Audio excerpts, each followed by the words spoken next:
लेकिन पहाड़ों में यह आफत 3 गुनी। एक तो बारिश, दूसरा फ्लैश फ्लड और तीसरे लैंडस्लाइड।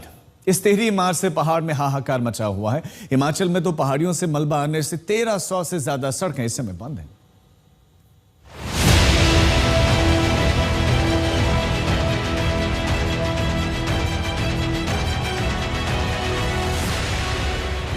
पहाड़ों पर आफत का पहाड़ टूट रहा है।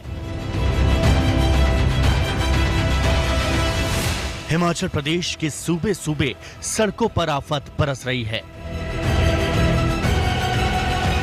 पहाड़ियों से गिरते मलबे ने लोगों की जिंदगी की रफ्तार थाम दी है।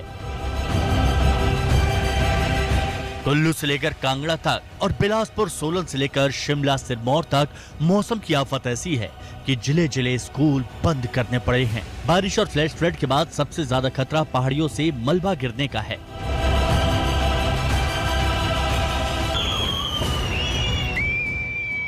हिमाचल के कुल्लू से ऐसी ही दिल दहला देने वाली तस्वीरें आई।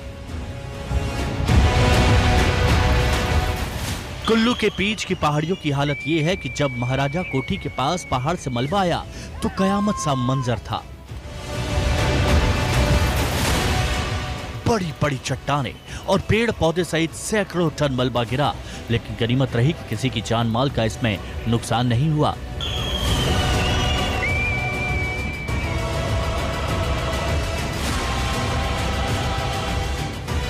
लैंडस्लाइड ही नहीं, कुल्लू के इलाके में मूसलाधार बारिश ने नदियों को उफान पर ला दिया है। बारिश थम भी जाती है तो पिछले दिनों हुए नुकसान की मरम्मत नहीं हो पाती, क्योंकि जगह जगह भूस्खलन की घटनाएं होती रही हैं।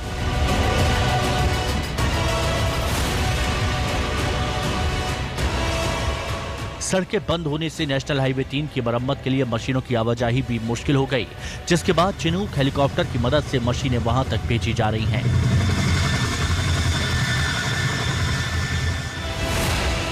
हिमाचल के मंडी से भी आफत की वैसी ही तस्वीरें आईं।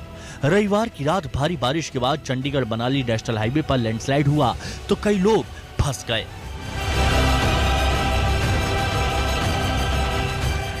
मंडी पठानकोट हाईवे पर भी पहाड़ी से मलबा गिरा। वहां पालमपुर से शिमला जा रही बस मलबे में फंस गई। काफी मशक्कत के बाद बस में सवार लोगों को रेस्क्यू किया।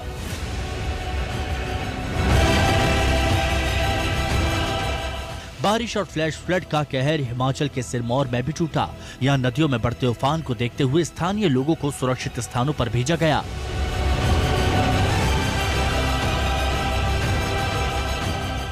सिरमौर से दिनेश कनौजिया, चंबा से विशाल आनंद, मंडी से धर्मवीर और कुल्लू से मनमिंदर अरोड़ा के साथ असीम बस्सी मनाली आज तक।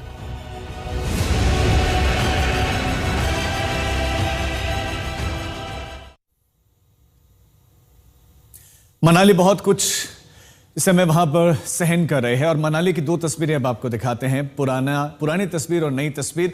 पुरानी तस्वीर में आपको नदी बहुत नीचे बहती हुई दिखाई देगी, शांत दिखाई देगी, पुल भी बहुत ऊंचाई पर दिखाई देगा। लेकिन दूसरी तस्वीर में आप देखिए नदी कहां पर इस समय बह रही है, पुल की स्थिति क्या हो गई है, सड़क दिख नहीं रही है, एक गाड़ी फंसी हुई दिखाई देगी। ये दोनों ही अंतर आप देखेंगे कि साल भर का अंतर है। साल भर पहले की तस्वीर और उसके बाद की तस्वीर इतनी बदल चुकी है।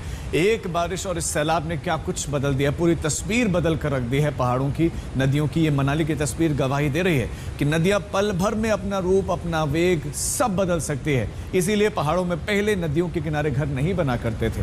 पहले के लोग इस बात को समझते थे, लेकिन जब से कंस्ट्रक्शन शुरू हुआ, मनाली तो वो जगह है जहां पर पर्यटक बेहिसाब बड़ी संख्या में जाते हैं। इसीलिए नदियों को देखने का, उनके बिल्कुल नजदीक रहने का लोगों को भी शौक रहता है। तो होटल्स भी बने, घर भी बने, सड़कें भी बनी, पुल भी बने। और अब क्या, और जिसमें बहुत ज़्यादा डैमेज भी हुआ है और पानी जो है पुल के ऊपर से जा रहा है, टेम्पो ट्रेवलर फंस गया और पूरी डेवास्टेशन हुई। और आप देख सकते हैं मनाली का जो वेदर है वो बहुत ही इंक्लीमेंट है। इंसेसेंट रेन्स के कारण ही, बारिशों के कारण ही यहाँ बहुत नुकसान हुआ है। मनाली हिमाचल प्रदेश में एक ऐसा सूबा था, ऐसा डिस्ट्रिक्ट था जिसमें कुल्लू एक ऐसा डिस्ट्रिक्ट था जिसमें बहुत ज़्यादा डेवास्टेशन हुआ। और यही कारण है कि एडमिनिस्ट्रेशन जो रेस्टोरेशन काम करता है वो कई बार वॉश आउट हो जाता है। ओल्ड मनाली में हमने देखा अपडेट्स के लिए लौटेंगे, पहाड़ों की हम आगे बात करेंगे। लेकिन इसमें दिल्ली में आपके लिए चलते हैं। यमुना में बाढ़ का जायजा लेने के लिए खुद मुख्यमंत्री रेखा गुप्ता पहुंचे और वहां पर हमारे संवाददाता सुशांत मौजूद हैं। सुशांत, कहां पर है इस समय मुख्यमंत्री? देखिए, मैं आपको राजीव तस्वीरें दिखा दूं मुख्यमंत्री रेखा गुप्ता की इस वक्त गीता कॉलोनी के राहत कैंप्स में पहुंची हैं। जो लोग यमुना के किनारे डूब क्षेत्र में रह रहे थे, उन सब से इस वक्त मुख्यमंत्री जो है वो मुलाकात कर रहे हैं, क्योंकि राहत कैंप्स जो है वो लगाए गए हैं। दिल्ली के यमुना के जो डूब क्षेत्र है उसके ऊपर रोड्स की तरफ टेंट्स की व्यवस्था सरकार की तरफ से की गई है। लोगों को किसी प्रकार की कोई परेशानी ना हो, खाने पीने की व्यवस्था ना हो, उन सब स्थिति का जायजा इस वक्त जो है वो मुख्यमंत्री जो है वो लेती हुई नजर आ रही है। आप देख सकते हैं कि किस तरीके से अभी यमुना के